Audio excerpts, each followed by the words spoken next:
So you want stunning cinematic drone shots without the hassle of having any complicated controls. Then you're going to love the quick shot modes that come on the HOVER Air X1 ProMax. So whether you're completely new to drones or an experienced pilot looking for fast, effortless footage, the X1 ProMax makes it incredibly simple to capture smooth, professional-looking shots without the need of a controller.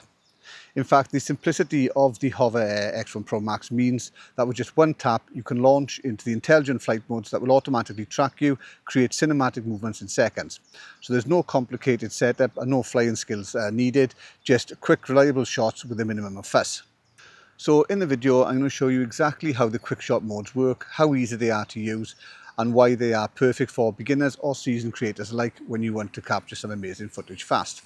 So hi everyone and welcome back to the channel. So my name's Andrew, and before we get started, if you do love drones, tech and easy ways to get cinematic shots, make sure that you subscribe and turn on the notifications. Now I did buy the ProMax myself, and if you find the video helpful, a like and subscribe would really help support the channel. So it is really easy to change the quick shot modes on the drone. You simply press and hold the power button for a few seconds to turn the drone on.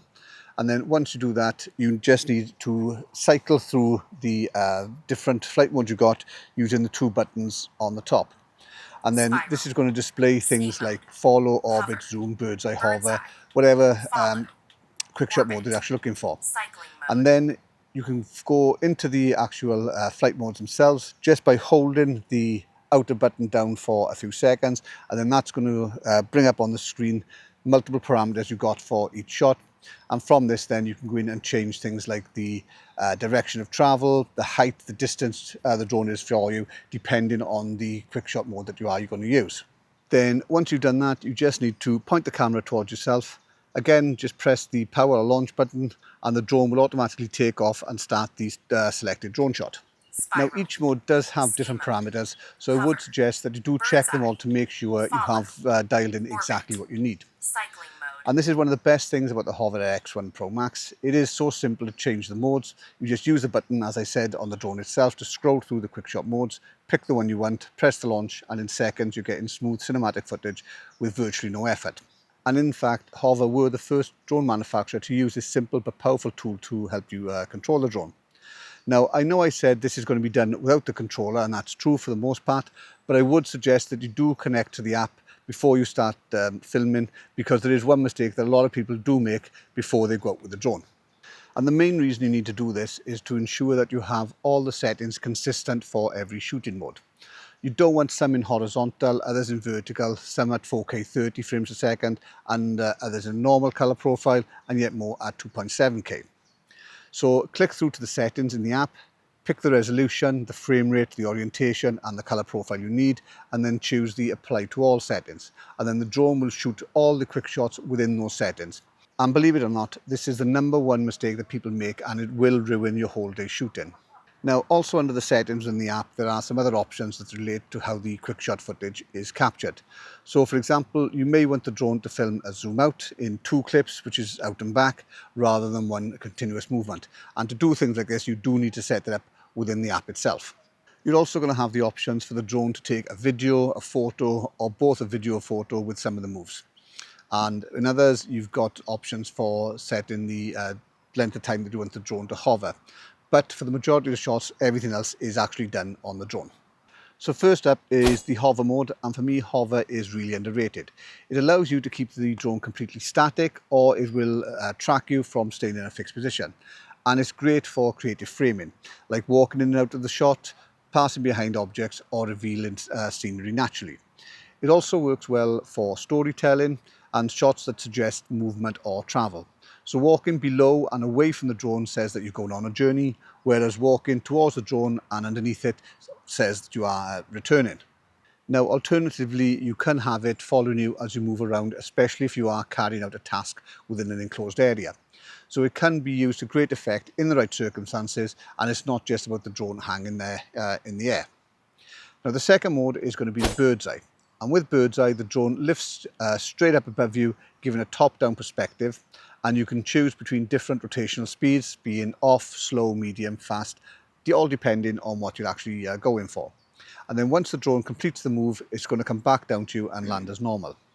Now, in the app, you can also choose whether or not, as I said earlier, the shot is captured in one continuous movement or it's split into two different sections. Personally, I always go for one continuous shot because it feels a lot smoother and there's no awkward breaks when the drone does reach the top of the movement. You also get the option for the camera to face down or to face directly forwards. Now, the forward facing option is great for things like reveal shots where the drone will rise up from behind a subject and reveal the scenery. And depending on your setup, you can go up to 33 meters or 100 feet, but you will need the Omni-Terrain enabled to unlock the drone for those higher heights. So the third option you got is going to be the follow mode. And here the drone will sit behind you at a fixed distance and a fixed height, but it's going to keep you centered within the frame as you move about.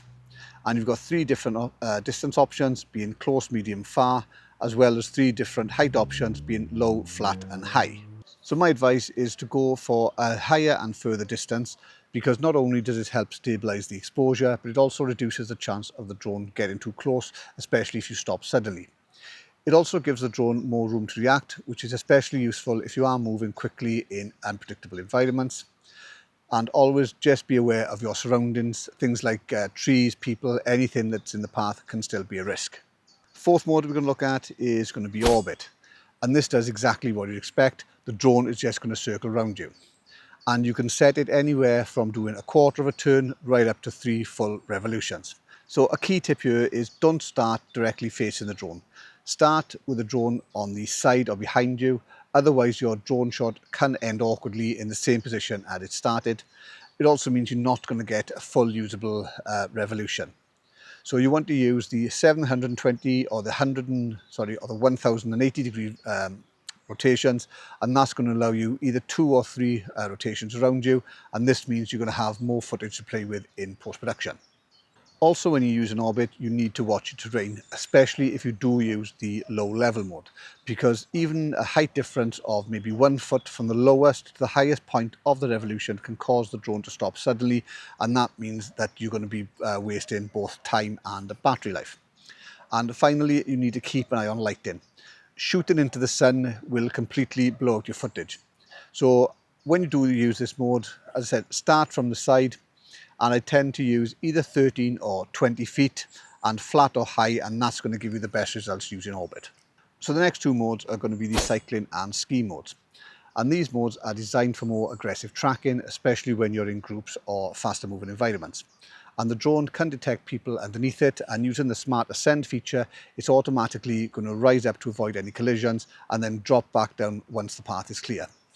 But saying that, you do still need to be aware of things like trees, poles, obstacles, anything that can cause any issues when the drone is moving. Now, it may come as a bit of a surprise, but we don't tend to have a lot of snow in Wales, and this is due to our all year round tropical climate. But we do have a lot of hills, and I do quite a bit of cycling and mountain biking. So for me, cycling mode on the HOVER X1 ProMax is absolutely fantastic. It's built for smooth, hands-free riding shots, whether or not you're on open roads or on the tighter trails. And the key to getting the best footage is choosing the right position and the right tracking style for the drone before you launch it.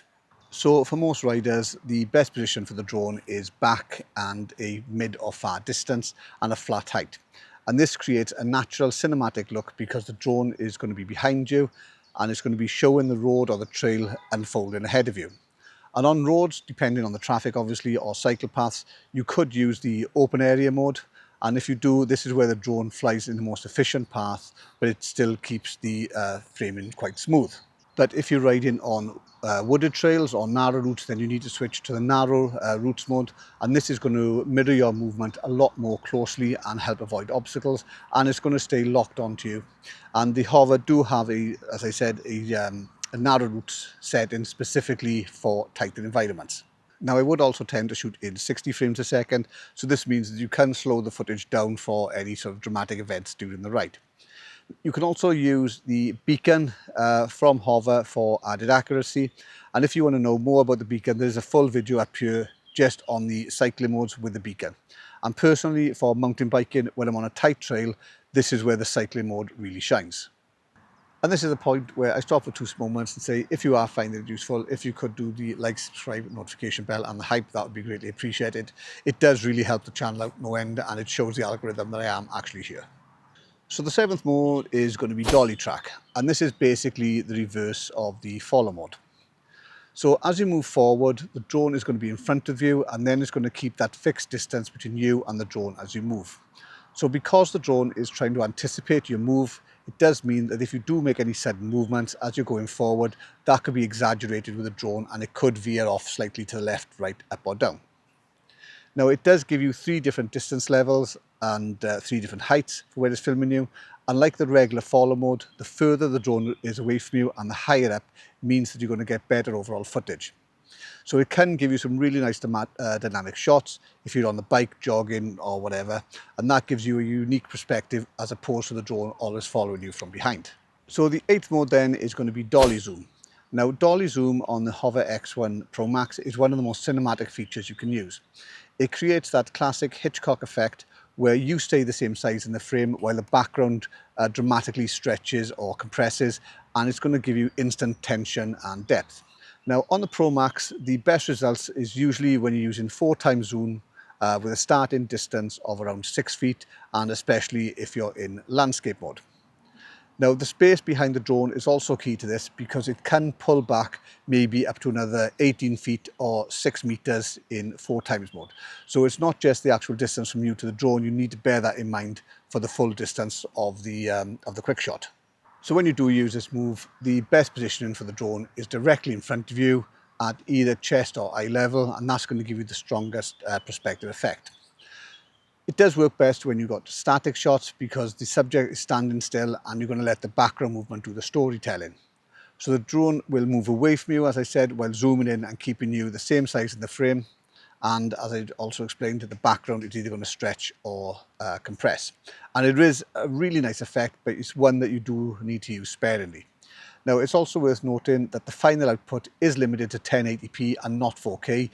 And this is due to the fact that the zoom processing has to bring down the resolution. So the 9th one is angle track, or side track as it used to be known. And the angle track mode is designed for side follow shots where the drone flies slightly to your left or your right at a fixed angle, usually between 30 to 90 degrees.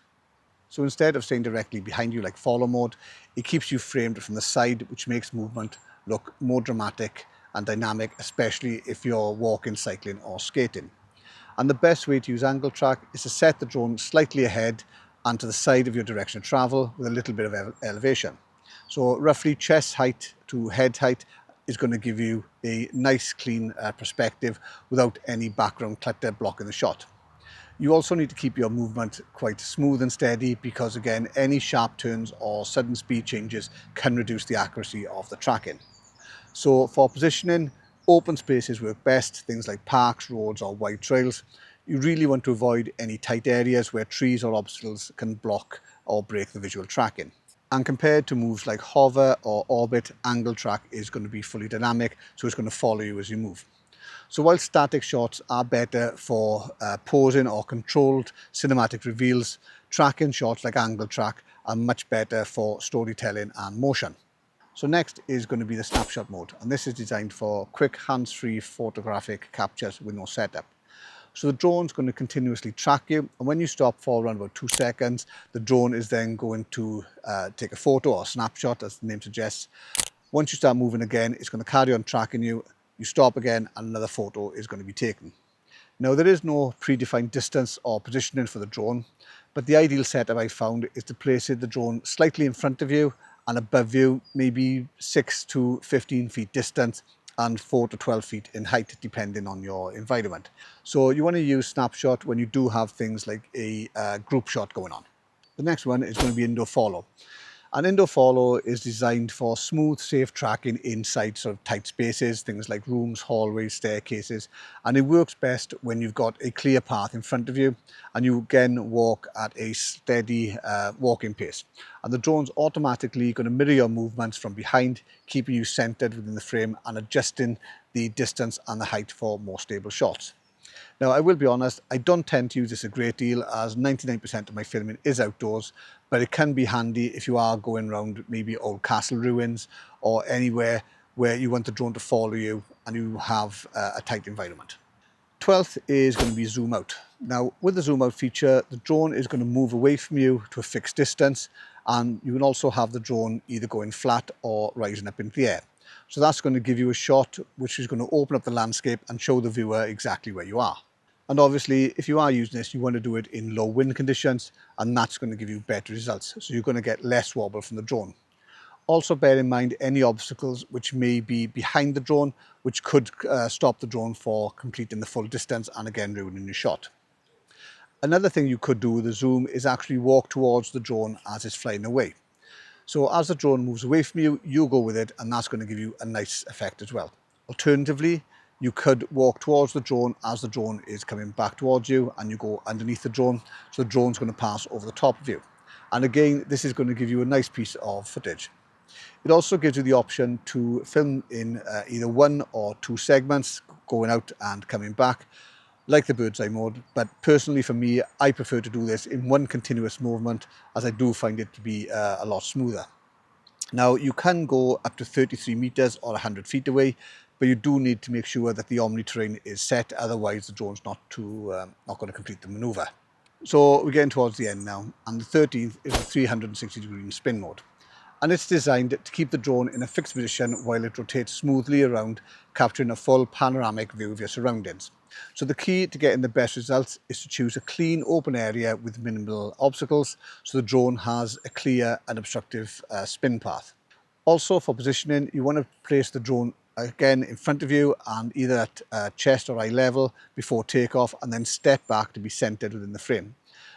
This gives the camera enough space to rotate evenly without clipping the edges, and once activated, if you stay fairly still or make slow controlled movements, the shots are going to look a lot more cinematic instead of chaotic. And again, if possible, you want to start at the rear of the main subject and use the 720 degrees to get the maximum amount of footage. Now, I would tend to use a slow spin because you can do some really nice transitions with this, and that's going to look great for sort of panoramic shots or group scenes. And then finally we have the spiral mode, which is similar to the orbit, but the drone is going to automatically circle you while it's gradually rising. It then continues the motion to fully showcase the environment before returning back down. And it's essentially a smooth automated mix of the orbit and vertical climb, and it's going to create a dynamic 3D movement around the subject. Now, it only does one full rotation, so again you need to bear in mind the starting position of the drone. So a rear or side start usually gives you the cleanest results, but again, like some of the others, you need to watch your lighting so you don't end up facing the sun at the end, because if you do, the image is just going to be blown out. And of course, you do need an open area with minimal obstructions, trees, walls, that type of thing. Now, it also helps if you have a clear background, because a clear background helps the tracking algorithm maintain stability throughout the ascent and the descent. And if you want to add some speed ramps to the spiral, this also can produce some really good results. Okay, so that's it on the quick shot modes on the HOVER Air X1 Pro and Pro Max. So as you've seen, the modes make it incredibly easy to get some really nice cinematic shots in seconds without having to have any advanced flying skills. So from smooth cinematic shots to perfectly framed selfies and dynamic orbit style movements, this little drone takes the effort out of flying and gives you some really pro looking footage. Whether or not you're vlogging, traveling, or just capturing everyday sort of movements, the quick shot modes are designed to keep things really simple, fast and creative. So if the video helped you understand how to get the most out of your HOVER Air X1 Pro Max, make sure that you do check out the rest of the channel, because there's plenty more tips, tests and real world examples on the channel itself. And of course, if you haven't already hit that subscribe button and turned on notifications, you need to do that as well so you don't miss out on the next upload. It also helps support the channel and keeps you updated whenever any new content drops. So thanks for watching, and I'll catch you again on the next one.